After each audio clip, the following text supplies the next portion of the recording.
Bueno, pues esta semana hemos tenido muchas cosas. El sábado pasado murió la madre de nuestra hermana Norma y nuestro hermano Josué.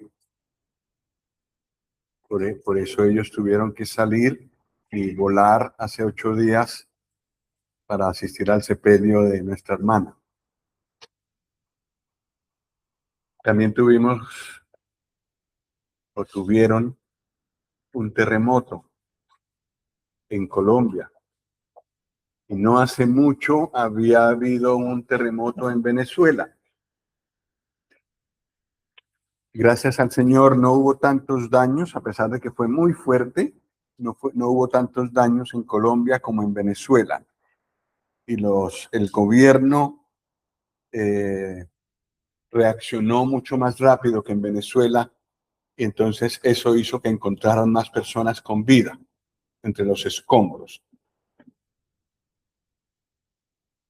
Y aparte de eso, el día 8 murió nuestra hermana, el día 10, creo, fue el terremoto, creo que sí. Sí fue el 10, bueno.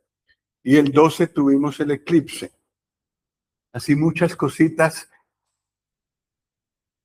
como para pensar. Las tres cosas el hombre no las puede gobernar, ni la muerte, ni el terremoto, ni el eclipse. De esas tres cosas habla la Biblia, y hace 8 días estuvimos hablando del eclipse. Hace 3 años hubo otro terremoto y ahí hablamos también de terremotos, de los terremotos en la Biblia. Así que se puede ver en el canal, se pueden ver estos, el de hace 8 días y el de hace 3 años, en el 2023, hubo una meditación sobre el terremoto, se puede ver allí. Mi esposa me recordó que acerca de la muerte hemos tenido varias meditaciones, porque casi cada vez que muere una persona cercana a nosotros, meditamos al respecto. Pero esta vez se unieron 3 cosas. El 8 de agosto hubo 2 muertes, bueno, una de las 2 más cerca de nosotros, el de la abuela de Sebastián y Camilo, la muerte de ella, una creyente, una persona que sabemos a dónde fue, pero también murió una persona más joven, 20 años más joven que ella, con mucho dinero, una persona famosa, el padre de Lionel Messi.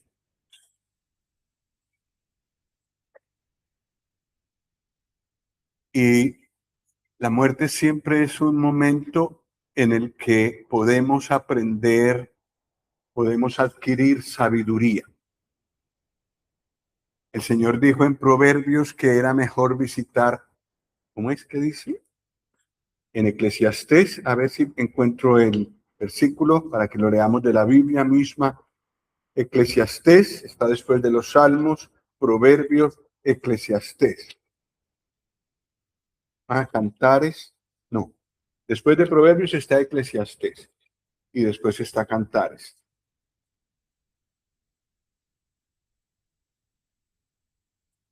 Mejor es visitar la casa del luto que la casa del banquete. A ver si podemos encontrarlo. 7:2. 7:2. Gracias, hermano.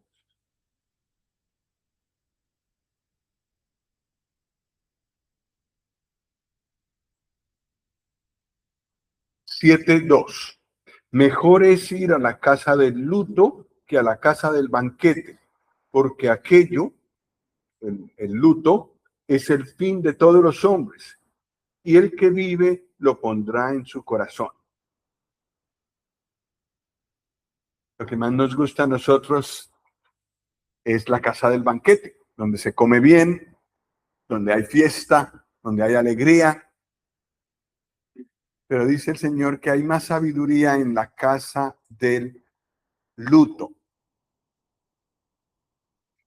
Y pues nosotros no pudimos ir a ninguno de los 2 entierros.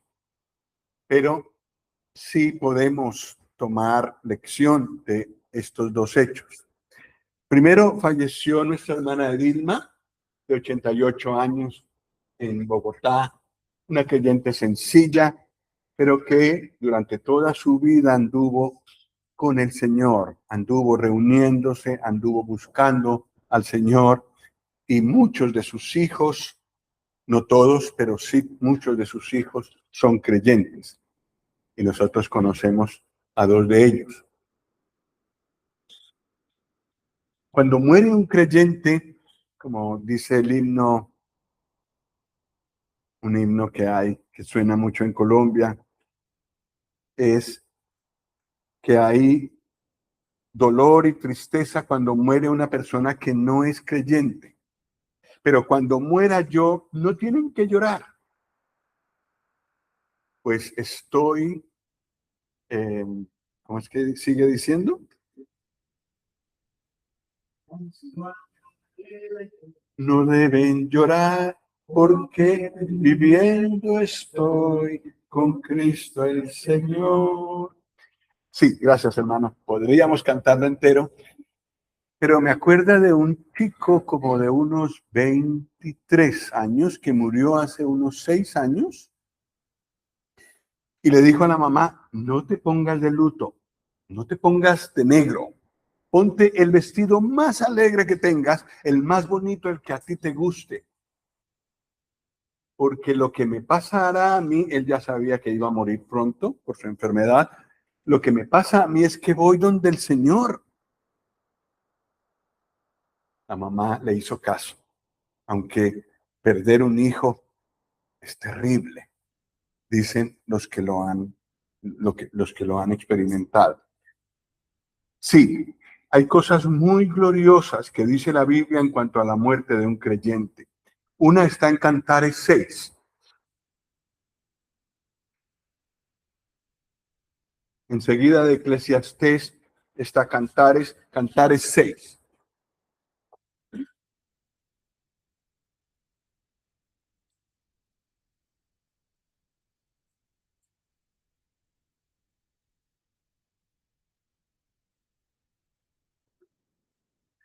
Quizás el hermano Noé nos pueda leer el versículo 2 y el versículo 3, así con esa voz que, oh. El llamado descendió a su vuelo con las cejas de las especies para apacentar a los muertos y para recoger los vivos. Yo soy de mi amado y mi amado es mío, el que apacienta entre los vivos. El lirio es una flor que nace, es muy hermosa cuando está abierta y joven, que no tiene nada marchito, pero muere. Representa nuestra vida. También tenemos momentos, bueno, cuando nacemos, hemos sido todos muy hermosos como bebés. Luego crecemos y llegamos al máximo esplendor al que puede llegar un hombre o una mujer, todo floreciente, pero en cierto momento empezamos a perder pelo, a usar gafas, a tener arrugas y finalmente morimos. Aún los que, como nuestra hermana Edilma, llegan a los 88, mueren finalmente. Pero el Señor Jesús apacienta entre nosotros, entre lirios, y de vez en cuando toma un lirio y se lo lleva. Desciende a la era de las especias, allí donde hay creyentes, hermanos y hermanas que le alaban, que desprenden delante de él un olor fragante, que lo alaban, que le dan gracias, que recuerdan su sacrificio en la cruz, le agradecen. Eso es perfume que llega a donde él. Pero a veces él desciende y toma uno de esos lirios, se lo lleva a donde él. ha juzgado que ya es el momento de descender y llevarla o llevarlo.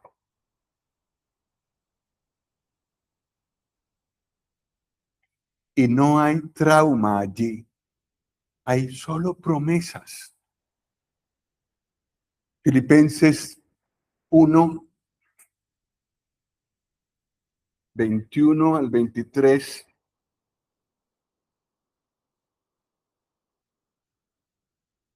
Filipenses 1, 21 y 23. Nos saltamos el 22.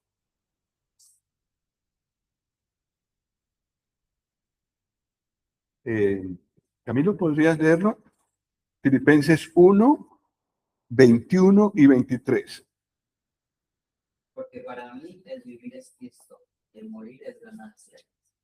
Porque de ambas cosas estoy puesto en estrecho, teniendo deseo de partir y estar con Cristo, lo cual es muchísimo mejor. Impresionantes estas palabras. Para Pablo, vivir en esta tierra es Cristo. Para Pablo, el vivir era Cristo y morir era ganancia. Porque el creyente que parte, como dice él aquí, partir y estar con Cristo es muchísimo mejor. Nuestra hermana Dilma estaba enferma hace días. Hace unos 3 o 4 años pegó un susto a sus hijos, el tremendo, y pensaban que ya iba a partir. Pero el Señor le dio otros años más, pero siempre con dificultades de salud. Y esta mañana alguno de nosotros llegó con dolor de pies, otro con dolor de rodillas, otro con problemas, dolor de cabeza. Y un hermano dijo, sí, estamos, la edad se nota. Pero cuando llegamos a la presencia del Señor, todo eso desaparece. Nuestra hermana está bien y está viendo a su Salvador, al que nosotros quisiéramos ver ya. Yo quisiera ver al Señor ya. Quisiera ver sus heridas y hacer fila, no importa si me toca hacer fila, pero esperar e ir a donde Él, abrazarlo, si Él me permite. Eso quiero, ver sus heridas, chequear su frente, si es posible ver su costado, ver sus manos, las cicatrices en sus manos y que Él me mire. ¿Cómo me mirará? ¿Cómo será su mirada de amor? Bueno, llegará un momento en el que todos los que estamos aquí somos creyentes, le veremos a Él. Y eso será un momento de inmensa felicidad que no podemos entender con las experiencias que tenemos aquí. Así está nuestra hermana ya, desde cuando pasó a la presencia del Señor. Hoy mismo estarás conmigo en el paraíso, dijo el Señor. Desde el día que ella murió, está con el Señor, mirándolo y experimentando que partir y estar con Cristo es muchísimo mejor. La muerte de un creyente está rodeada de mucho consuelo. Estas son solo algunas porciones que hablan de eso. Otra más está en Apocalipsis 1.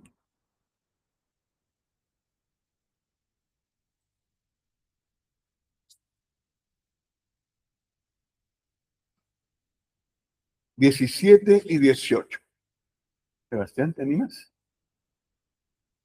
Apocalipsis 1, 17 y 18. Hija es como muerte.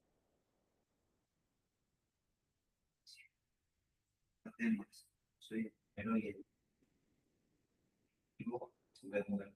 Hacia aquí, que vivo por los siglos de los siglos.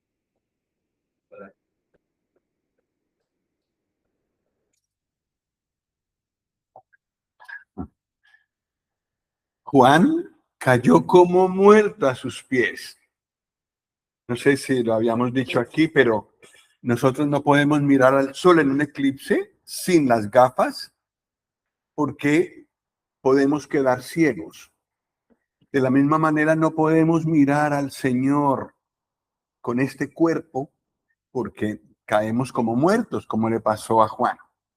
Pero el Señor le dijo, le habló de la muerte, le dice, no temas, yo soy el primero y el último. Conmigo empezó todo y conmigo acabará. Yo soy el primero y después la creación. Yo soy el último, conmigo ya yo estoy después de la muerte, después del juicio, después de todo, sigo yo. Yo soy el primero y el último. Yo soy el que vivo, aquí estoy vivo, Juan, pero estuve muerto en la cruz, en el sepulcro. Él estuvo muerto, verdaderamente muerto. Pero he aquí que vivo por los siglos de los siglos. La cruz no se repetirá, en parte porque fue el sacrificio hecho una vez y para siempre. Suficiente, no hay nada que añadir a la cruz. Él vive por los siglos de los siglos. Es decir, el Señor Jesús tiene vida eterna. Pero además, tiene algo más. Tiene las llaves. No, ya no tengo las llaves yo del local. Pero Él tiene las llaves de la muerte y del Hades. El Hades es el lugar a donde van a reposar los muertos. Los muertos sin Cristo. Los muertos que no han arreglado su situación con Dios. Pero ese lugar está en la mano del Señor. Él tiene las llaves. Pero no solamente tiene las llaves de ese lugar, sino también de la muerte. Él es el que decide cuándo una persona tiene que partir. Él es también el que decide dónde van los muertos. El Señor tiene las llaves de la muerte y del Hades. ¿Cuándo le arrebató a Satanás las llaves de la muerte? ¿Lo recuerdan?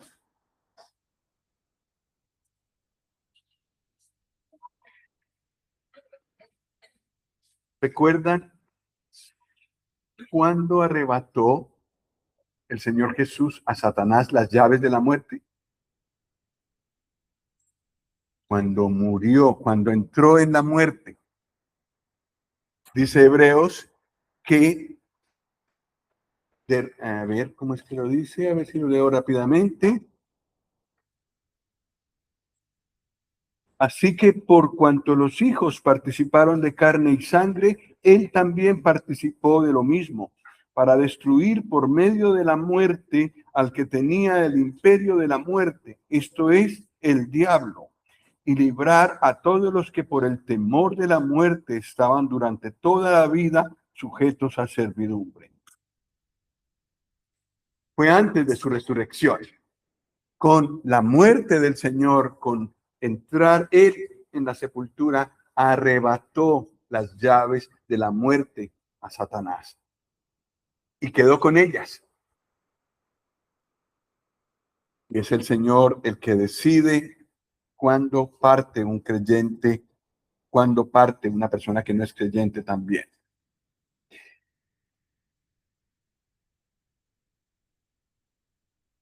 El Señor también nos libró del temor a la muerte. Yo no sé si alguno de los que estamos aquí le teme a la muerte.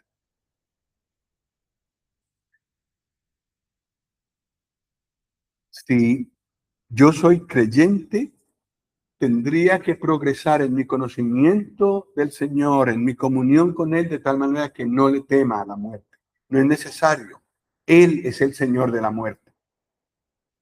Las personas que tienen temor a la muerte porque no saben a dónde irán cuando mueran y tal vez tratan de de desechar el tema de la muerte, no quiero hablar de eso.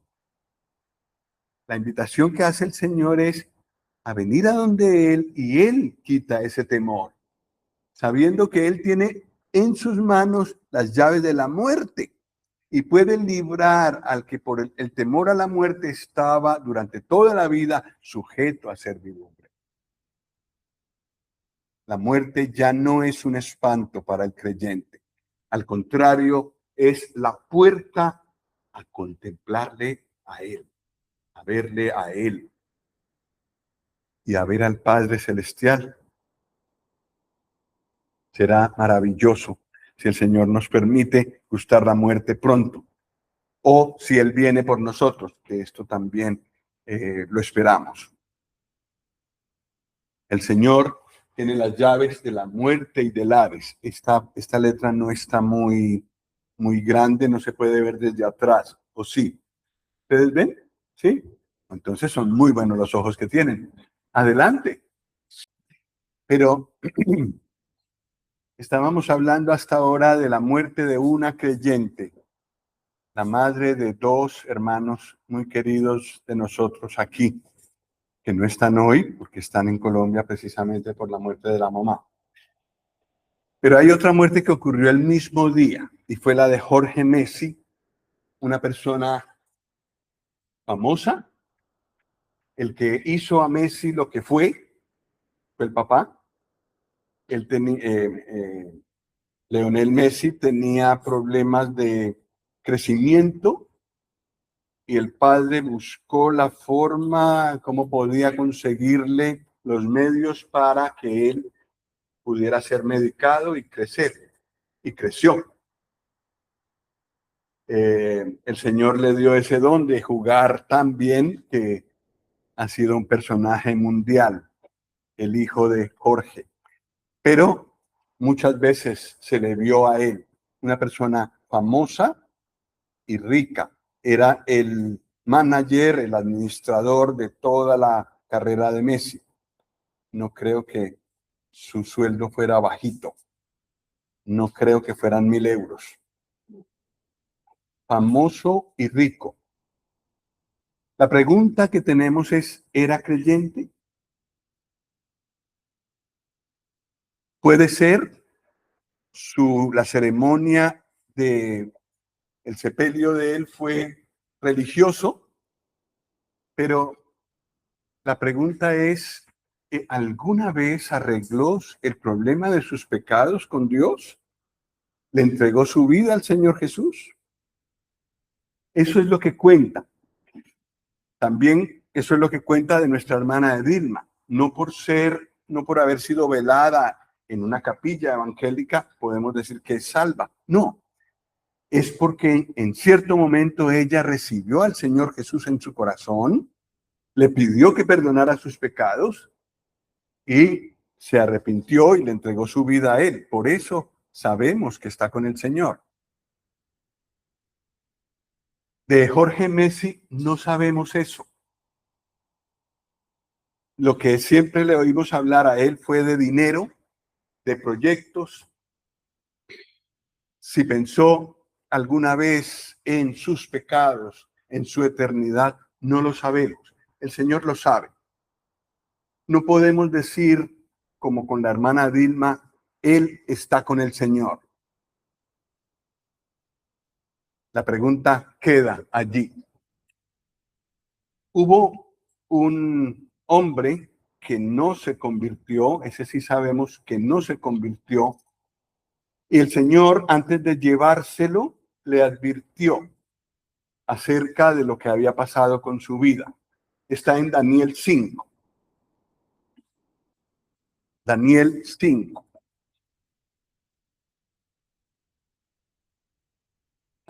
Tenemos una Biblia.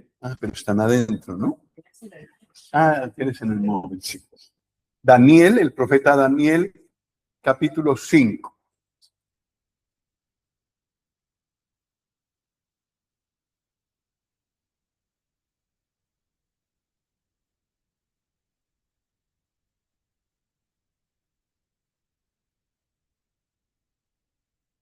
Sí. Daniel, capítulo 5.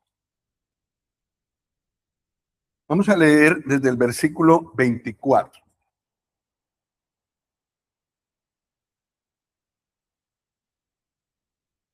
Horas antes de morir, Dios hizo algo para hablarle a este hombre. Si quieren.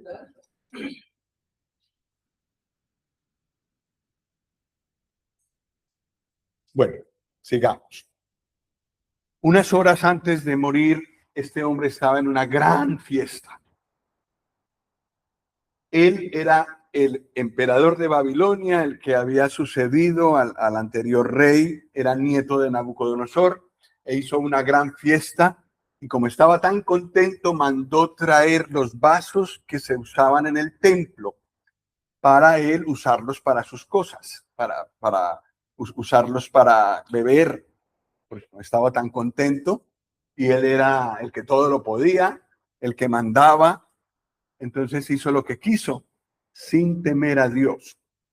Entonces el Señor le mandó una mano que arriba era muy alto el edificio, seguramente, y arriba esa mano empezó a escribir Mene, Mene, 2 veces.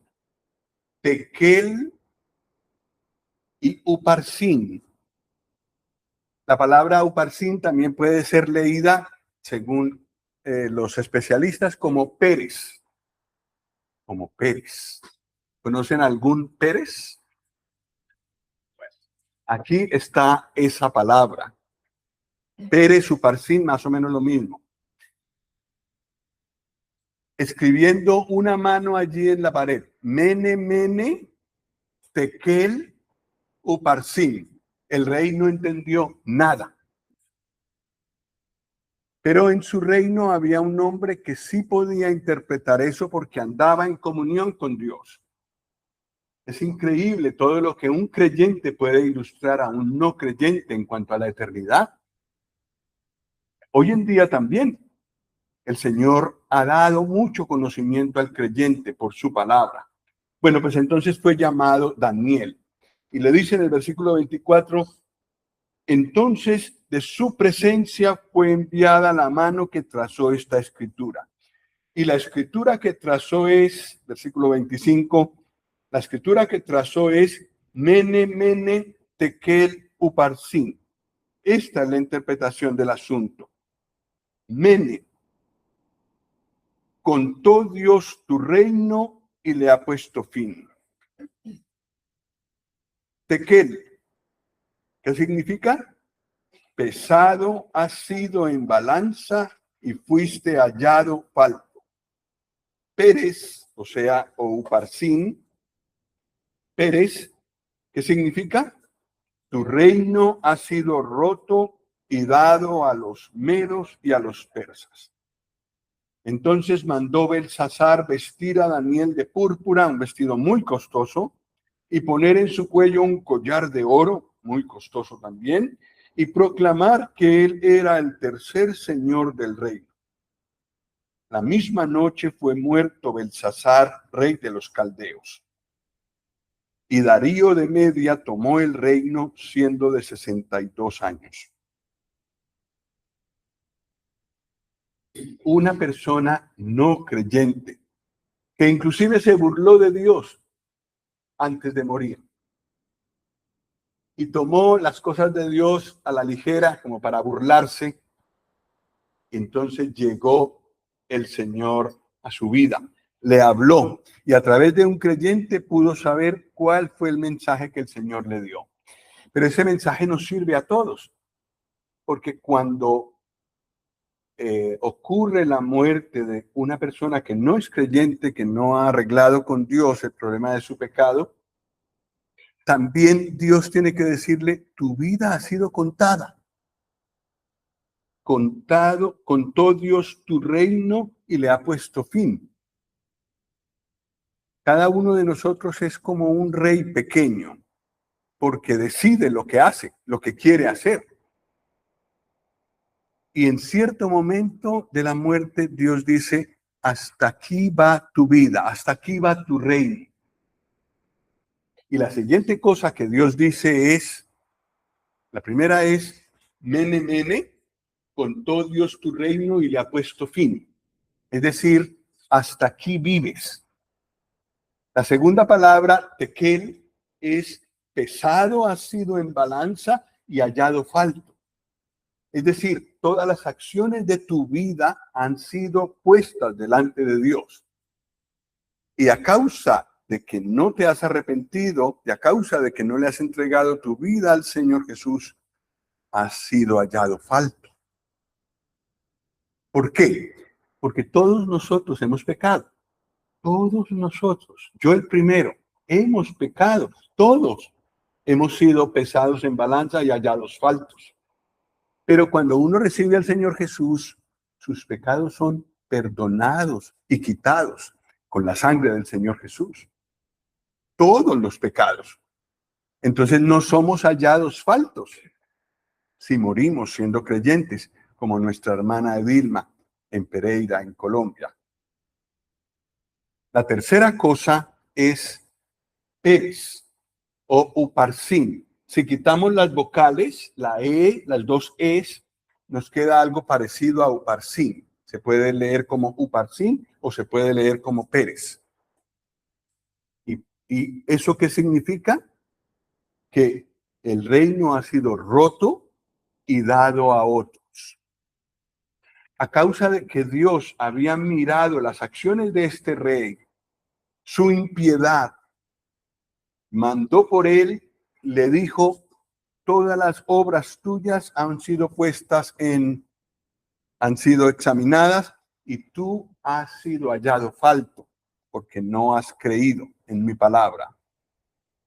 Entonces, aparte de eso, tu reino ha sido roto y efectivamente un reino tan poderoso como el de Babilonia, que fue un imperio mundial, fue roto ahí y entregado a otro imperio, a los medos y a los persas, que estuvieron gobernando también durante un tiempo hasta que el Señor también a ese reino le puso fin, como hemos visto varias veces al leer el libro de Daniel. Nuestro hermano Juan Felipe varias veces nos ha mostrado. Jorge Messi. Todo el dinero que él tenía no pudo alargar su vida. No sé si alguno de nosotros, a mí me ha pasado, por eso lo digo, hemos puesto nuestra confianza en Europa porque aquí podemos ser ricos. ¿Hasta dónde, qué cosas nos puede dar la riqueza y qué cosas no nos puede dar la riqueza? Si nosotros buscamos por encima de todo la riqueza y descuidamos el alma, el dinero que tengamos no nos va a alargar la vida, ni tampoco nos va a dar la salvación. La salvación de un alma es muy cara, dice el Salmo 49, y no se logrará jamás. El consejo que recibimos al escuchar y leer y llorar quizás con la muerte de un personaje es: ellos también mueren y también tienen que dar cuentas a Dios. Y los millones de euros no impresionan a Dios. La cantidad de cadenas de oro, vestidos lujosos que hayamos podido cosechar en nuestra vida de ricos no le impresionan a Dios. Él ve el corazón y él lo que pide es arrepentimiento y entrega de la vida a él y confiar en lo que hizo el Señor Jesús en la cruz, donde él cargó nuestros pecados.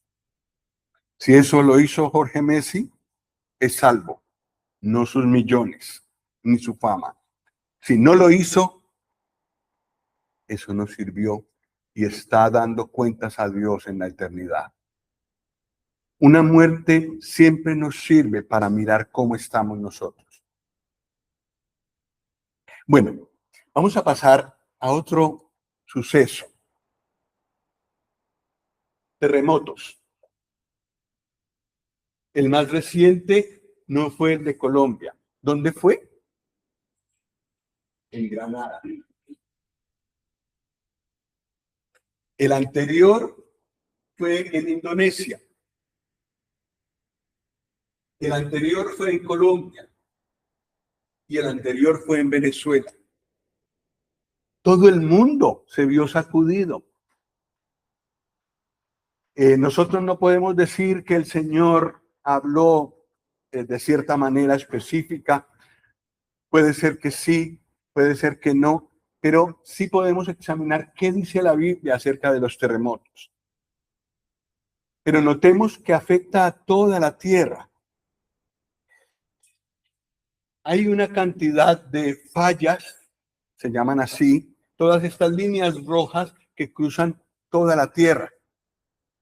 Las hay en el Pacífico, son lugares donde la superficie es dura, es muy rígida, y debajo hay una capa más blanda. Y entonces la superficie, la parte de arriba, tiene lugares donde puede correrse un poco. Y basta que se corra un poco para ocasionar algo muy fuerte, como hemos visto. Y notemos que hay fallas por todas partes.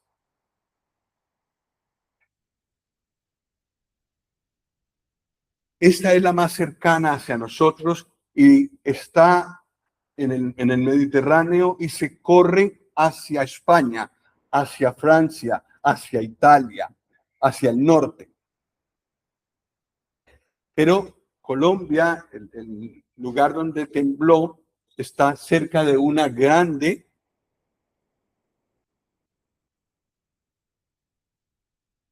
que también corre hacia el continente. Entonces tenemos a Chile afectado, a Perú afectado, a Colombia afectado, y por eso muchos de los terremotos que ha habido en Colombia han ocurrido en la parte occidental de Colombia.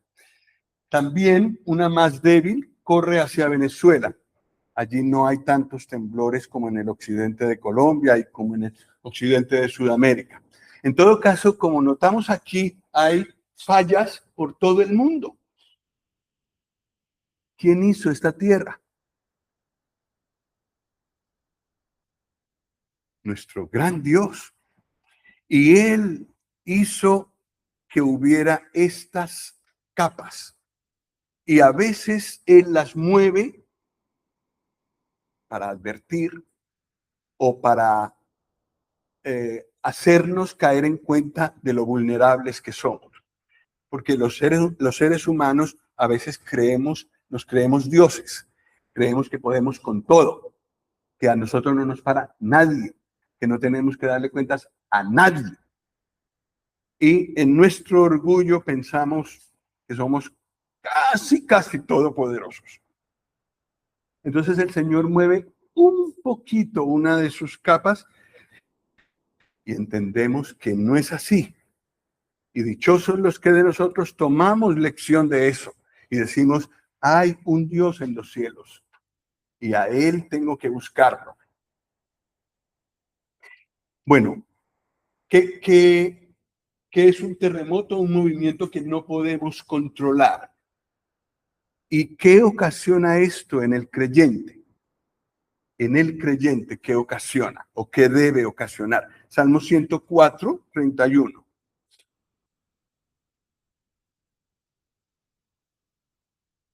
Salmo 104, 31.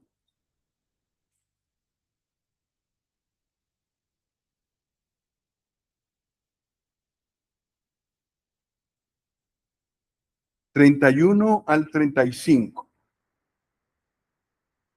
Lo leo. Sea la gloria de Jehová para siempre. Alégrese Jehová en sus obras. Versículo 32. Él mira la tierra y ella tiembla. Toca los montes y humean. A Jehová cantaré en mi vida. A mi Dios cantaré salmos mientras viva. Dulce será mi meditación en él. Yo me regocijaré en Jehová. Sean consumidos de la tierra los pecadores y los impíos dejen de ser. Bendice, alma mía, a Jehová. Aleluya. Parece un poco raro que hemos leído 5 versículos y 4 hablan de alabanza. Yo no soy así. Un terremoto me asusta. Y haber estado, como hemos visto en Colombia, nosotros estuvimos en Colombia también en varios de esos grandes terremotos, salir a la calle y no poderse mantener en pie. La tierra se mueve bastante. Entonces vimos en varios de los videos personas teniéndose unas a otras. Una hermana venía en un taxi, me contó ayer, y el taxi paró y se movía.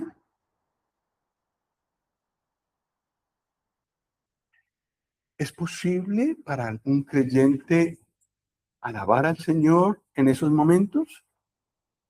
Si él sabe, primero que él, si parte de este mundo, va a la eternidad con el Señor, entonces por ese lado está contento, pero por otro lado sabiendo que es que en este mundo hay tanta maldad, tanta corrupción, tanta manipulación, que se necesitaría el juicio de Dios.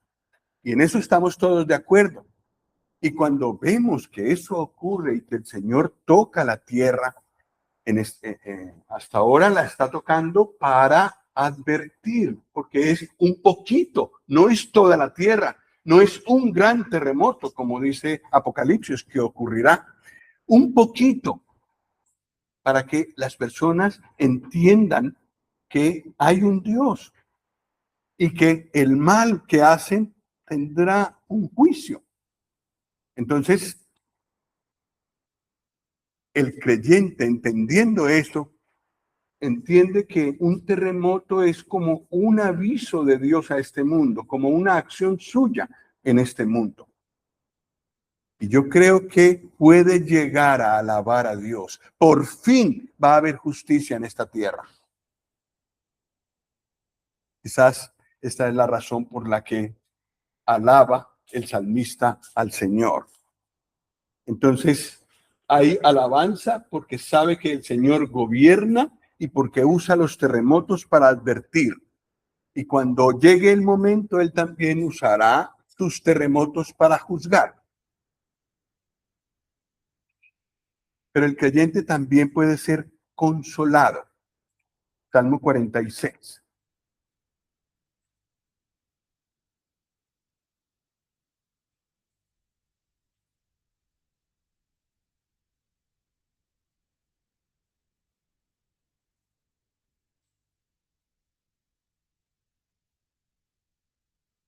Propongo que leamos estos 3 versículos todos nosotros.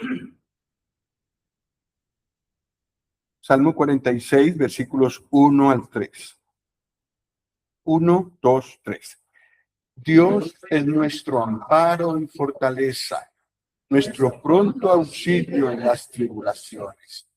Por tanto, no temeremos, aunque la tierra sea removida y se traspasen los montes al corazón del mar, aunque bramen y se turben sus aguas y tiemblen los montes a causa de su braveza. Podemos acudir al Señor en el caso de un temblor. Recuerdo una vez que estuve en una población que se llama Bonafont, en Colombia. Hubo un terremoto en medio de una conferencia, habíamos muchos hermanos, había conmigo muchos hermanos allí. Muchos salimos, tal vez los que teníamos menos fe, salimos para defendernos de que no nos cayera algo encima, pero otros se arrodillaron y empezaron a orar, a pedir al Señor su protección y su ayuda en medio de este temblor, en medio de este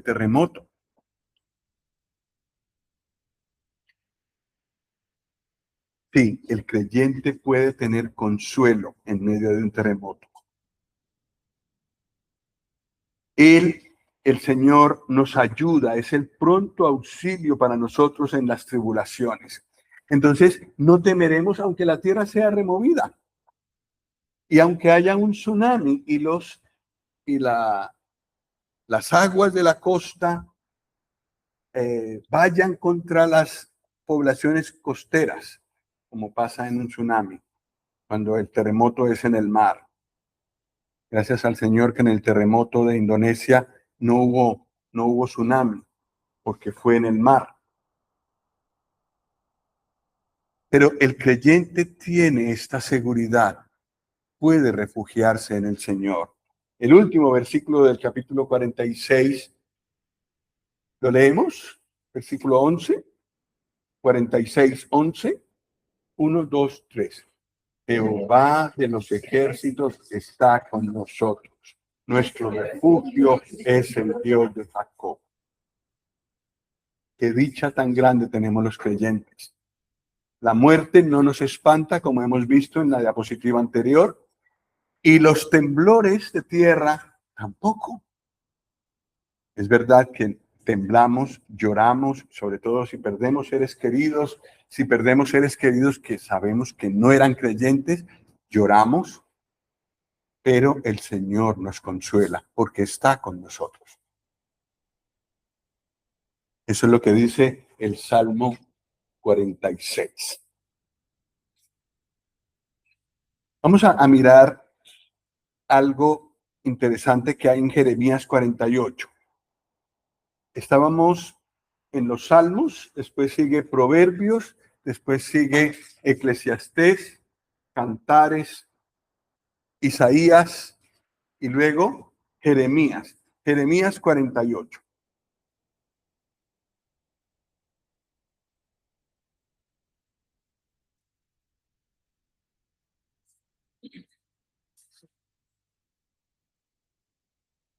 Jeremías 48, versículos 11 y 12.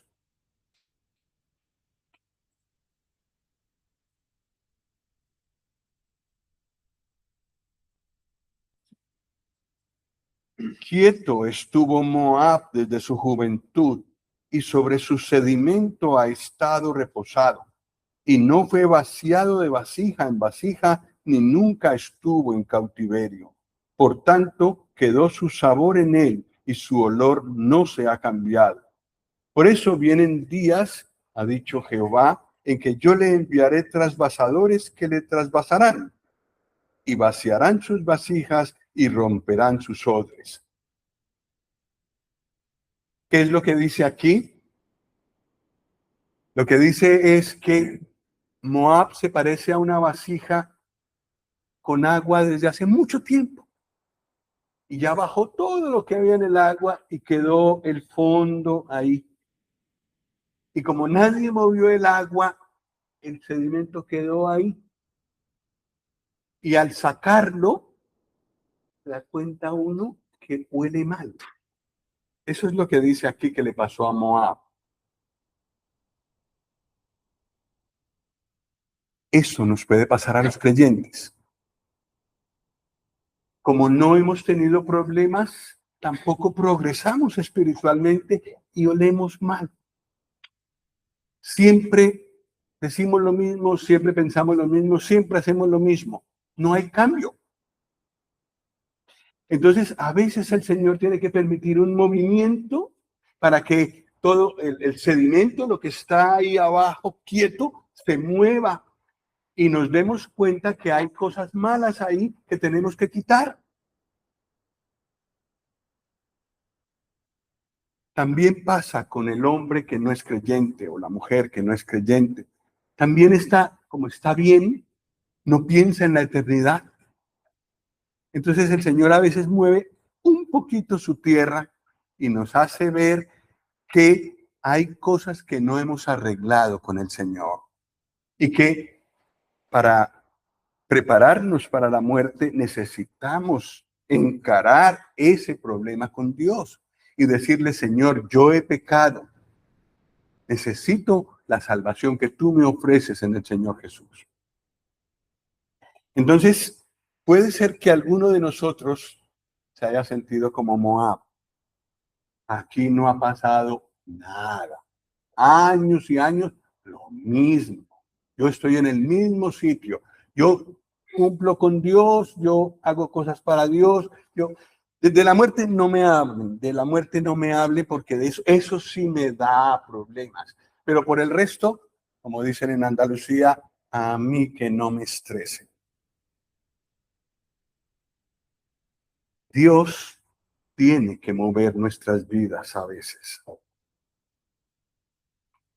para que arreglemos con Él, creyentes y no creyentes. Y de eso nos habla Moab.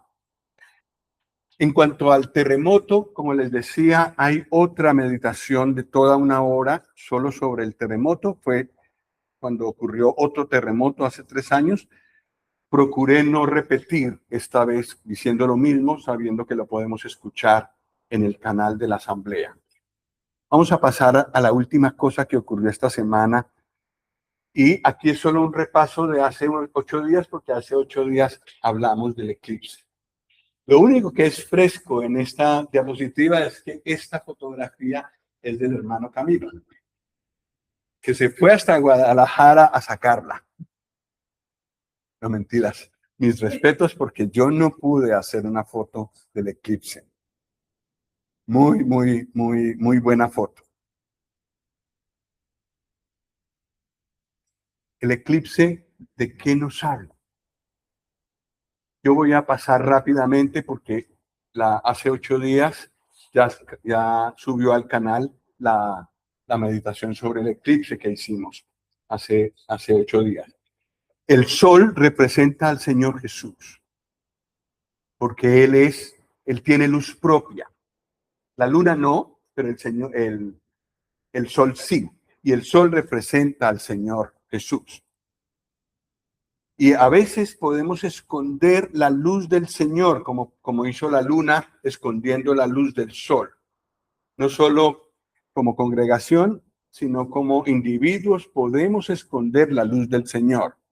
Este es un repaso de hace 8 días, porque el Señor nos dice que alumbre nuestra luz delante de los hombres, para que vean nuestras buenas obras y glorifiquen a Dios que está en los cielos. Entonces, un nuevo recorderis para los creyentes. El eclipse también nos recuerda que el Señor está con nosotros en los momentos oscuros. Sí, el sol está aquí, la luna lo cubre, pero el sol sigue tan brillante como siempre detrás de la luna. Y la luna se seguirá corriendo y otra vez se muestra el sol tal como es. El Señor no desaparece en nuestros problemas. Él está ahí y está con nosotros. El Salmo 23, versículo 4 lo dice. ¿Cómo es que dice? Aunque ande en valle de sombra de muerte, no temeré mal alguno porque tú estarás conmigo. Tu vara y tu callado me infundirán aliento. El eclipse también es una figura de juicio. Y hemos visto hace 8 días que hay un momento en el que el sol no dará su resplandor, en un momento de juicio de Dios sobre esta tierra, y la luna será teñida como sangre. Al final de agosto, entre el 27 y el 28, habrá un eclipse parcial de luna y la luna quedará roja como sangre. Eso nos va a recordar otra vez que el Señor juzgará esta tierra. El mal que vemos, la mentira, los desmanes que muchas personas han hecho, bueno, que nosotros hemos hecho. Todo el pecado que hay en este mundo y que a veces nos hace dar cómo es que el mal está triunfando, como que aquí el bien desapareció y es el mal el que está triunfando. No. Un eclipse nos recuerda que Dios juzgará el mal.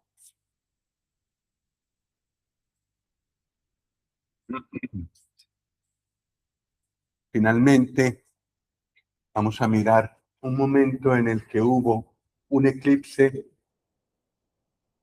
hubo un terremoto y hubo una muerte. ¿Cuándo fue? En la cruz.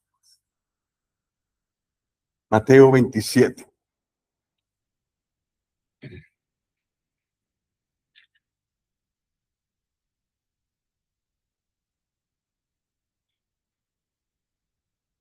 Mateo 27, versículo 45.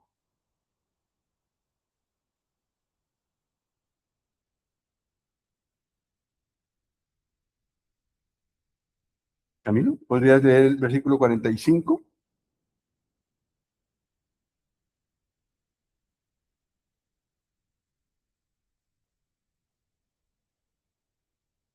Y desde la hora sexta hubo tinieblas sobre toda la tierra hasta la hora novena. Hubo tinieblas. Si fue un eclipse, si fue un eclipse o algo, un movimiento especial, porque un eclipse de 3 horas es muy fuera de lo común, pero 3 horas hubo de tinieblas entre las 12 del mediodía y las 3 de la tarde, el día de la cruz. Y sabemos por el versículo que sigue por qué hubo tinieblas. Cerca de la hora novena, dice el versículo 46, Jesús clamó a gran voz diciendo, Elí, Elí, lama sabactani, que nos es traducido. Esto es, ¿me ayudan? Dios mío, ¿por qué me has desamparado? Dios había desamparado al Señor Jesús, porque Él estaba cargando nuestros pecados. Y también estaba cargando el castigo que merecían mis pecados. Y Dios entonces quitó su rostro de Él. Tinieblas en la cruz. Versículo 50 dice, mas Jesús, habiendo otra vez clamado a gran voz, entregó el Espíritu. ¿Qué es esto? Murió. La única persona que entregó el Espíritu cuando quiso fue Él. Todas las demás personas no decidimos cuándo morir, cuándo damos el Espíritu. Ni siquiera una persona que intenta suicidarse. Puede ser que no resulte. Es el Señor el que decide. Pero aquí el Señor Jesús decidió entregar su vida. Nadie me la quita, dijo Él, sino que yo de mí mismo la pongo. Y Él puso su vida por amor a nosotros. Si no hubiera puesto su vida, no podríamos ser salvos. Él entregó su vida. Así que ya tenemos eclipse y tenemos muerte. Nos falta una cosa. ¿Qué? El terremoto, versículo 51. Y he aquí, el velo del templo se rasgó en dos, de arriba a abajo, y la tierra tembló, y las rocas se partieron, y se abrieron los sepulcros, y muchos cuerpos de santos que habían dormido se levantaron, y saliendo de los sepulcros después de la resurrección de él, vinieron a la santa ciudad y aparecieron a muchos. El centurión y los que estaban con él guardando a Jesús, visto el terremoto y las cosas que habían sido hechas, temieron en gran manera y dijeron, verdaderamente este era Hijo de Dios. Estaban allí muchas mujeres mirando de lejos, las cuales habían seguido a Jesús desde Galilea sirviéndole. Y ahí están enseguida los nombres de ellas. Entonces hubo tinieblas sobre la tierra como un eclipse, un tipo de eclipse, porque Dios estaba castigando a su Hijo. En el versículo 50 hemos leído que el Señor murió realmente. El sacrificio por el pecado estaba consumado a perfección. Por eso podemos ser salvos, porque Él murió. Aunque Él nunca hizo pecados y no tenía por qué morir murió fue porque cargó con nuestros pecados. Pero también hubo un terremoto, y en ese terremoto se abrieron tumbas, que también pasó en Pereira esta vez. Y tuvieron problemas para enterrar a nuestra hermana Edilma por eso. Lo que no ocurrió allí es que hubieran salido creyentes de la tumba, como sí pasó el día que el Señor murió. Hubo muchos santos, es decir, personas que habían creído en el Señor, pero habían muerto. Ellos salieron de las tumbas y después de la resurrección del Señor se aparecieron a muchos. Eso nos recuerda que así como el Señor Jesús resucitó de la tumba, nosotros como creyentes también resucitaremos. Pero además, un centurión, un hombre con dinero, un hombre con buena posición social, al ver todo lo que había pasado, él seguramente por su trabajo tenía que estar ahí todo el tiempo, se dio cuenta de todo lo que había acontecido y declaró, verdaderamente este era hijo de Dios.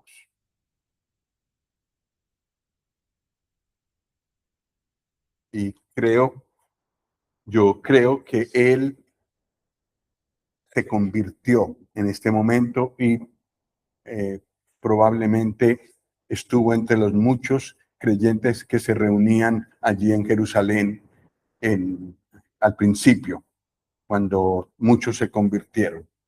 Y la tercera cosa que vimos fue mujeres creyentes. Personas que habían seguido al Señor y que aún viéndolo colgado en la cruz, no lo dejaron. Y esto habla a los creyentes también. En este tiempo, el Señor Jesús es rechazado, no es popular. El Señor Jesús, nadie lo quiere, excepto los creyentes. Y ellos lo siguen aunque todo se ponga oscuro, aunque haya problemas, aunque sobre esta Europa, que hay varias cosas profetizadas, caigan más cosas de las que hay. Yo sigo con mi Señor.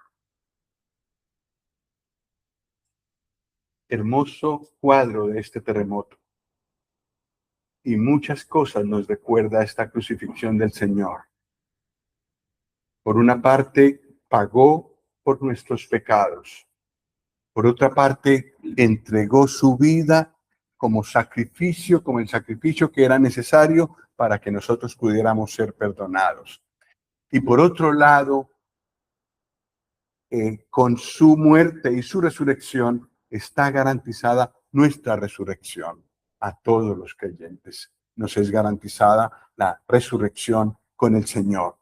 El Señor está para venir y nos llevará con Él y estaremos con Él, como hemos recordado cuando meditamos sobre la muerte de nuestra hermana. Pues espero que estas meditaciones nos ayuden a situar dónde está cada uno de nosotros. A mí personalmente me han hablado estos tres hechos y me parece muy curioso que hubieran estado reunidos en una sola semana. Es que el Señor ayude a cada uno de nosotros a reflexionar sobre estas cosas y a ponerse a cuentas con el Señor, ya sea no creyente que no ha tenido un encuentro con el Señor o que ya ha tenido un encuentro con el Señor, pero está como Moab ahí, en el mismo sitio. El Señor nos ayude. Nuestro Dios, damos gracias por su palabra, mostrándonos tu grandeza, tu obra perfecta a través de la creación, dándonos a conocer su misericordia, su amor y su bondad sobre tus criaturas. Gracias por darnos a conocer también que aun cuando éramos enemigos, nos amó y se entregó por nosotros, efectuando una obra perfecta de redención en la cruz del Calvario. Gracias a Dios por que a través de su palabra tenemos la certeza y la esperanza de estar allí, en el lugar donde ya descansa, donde ahora ve el triunfo, que a través de la fe puesta en el Señor Jesucristo tuvo nuestra hermana. Gracias, Señor, porque tal vez su fe, su testimonio, ha marcado la vida de sus hijos e hijas.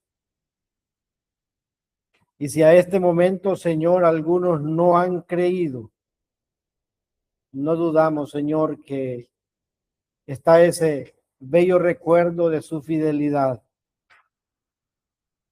Y por ello, Señor, le damos gracias en esta hora.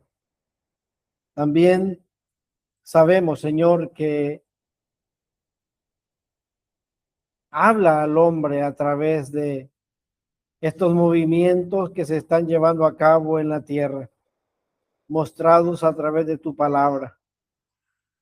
Vemos, Señor, cómo el hombre, aun cuando vive su vida a su manera, al momento de los movimientos, hay una sola voz. Ayúdanos, Señor. Líbranos, Señor. Y esperamos, Dios, que tanto en Venezuela como en Colombia, en Indonesia, haya esta exclamación de necesidad de auxilio, pero que sea con una fe genuina y que vengan estos hombres y mujeres al conocimiento de la verdad. Como nos mostraba nuestro hermano en estos tres acontecimientos: la muerte, los terremotos y también el eclipse. Todo nos muestra tu poder, todo nos muestra tu soberanía. Y los que estamos hoy reunidos aquí podemos estar seguros de que nos has amado, nos has mostrado tu amor y que aún estás esperando que aquellos que no tienen esta esperanza puedan venir a tus pies. Como nos hablaba nuestro hermano, no sabemos nosotros ni podemos juzgar dónde estará este hombre que ha partido, habiendo tenido fama, habiendo tenido fortuna y no habiendo pasado tal vez necesidades. Pero sería lamentable que haya partido de este mundo sin haber recibido el don de la vida, como es entregarle el corazón a Jesús. Por ello, en esta tarde le damos las gracias por toda su obra y por todo su amor mostrado. Bendice nuestras vidas. Ayuda, Señor, que estos acontecimientos afirmen nuestra fe, que se dé a conocer nuestra confianza en ti, que huyan los temores de nosotros, porque estamos en la mano del Todopoderoso. Ayúdanos, Señor, para que al inicio de esta semana llevemos en alto el nombre de nuestro Señor Jesucristo, mostrando nuestra fe y hablando y testificando del amor de Cristo hacia la humanidad. Te damos las gracias y todo lo pedimos en el nombre de nuestro Señor Jesucristo. Amén. Gracias, hermano.